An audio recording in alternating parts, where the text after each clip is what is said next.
Maybe he wanted to try his groundbreaking new drug on a real live human as soon as possible.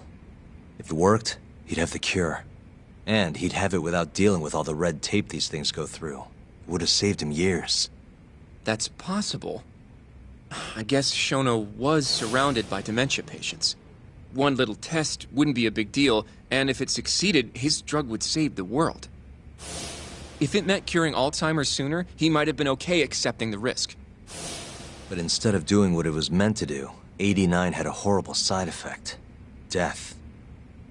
The more I think about it, the more it feels like this is how it all went down. It's starting to make sense. But now, even though he knows the risks, he's still experimenting and using the mole to do it. I know this is all just a theory, but the pieces all seem to fit together.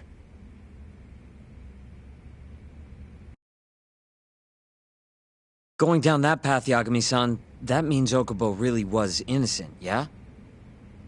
But he murdered his girlfriend right after. I mean, that's why he's on death row. Quit it, Sugiura. We'll get to that later. Yeah.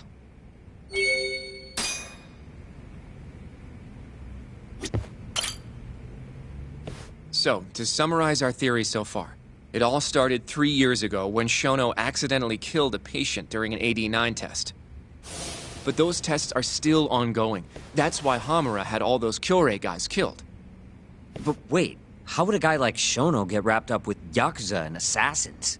Your run-of-the-mill researcher wouldn't have the cash or connections for that shit. But what if someone close to him did?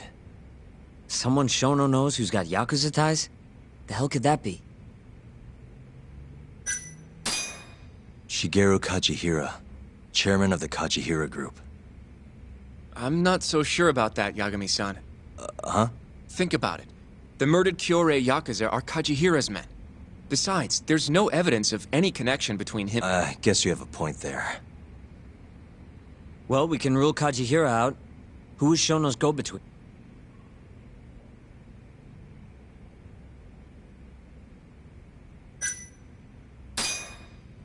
Ryusuke Kido, director of the ADDC.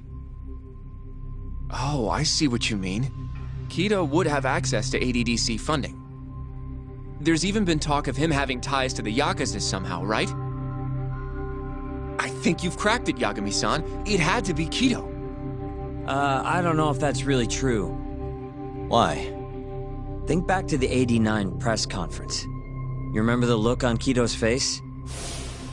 He was so proud.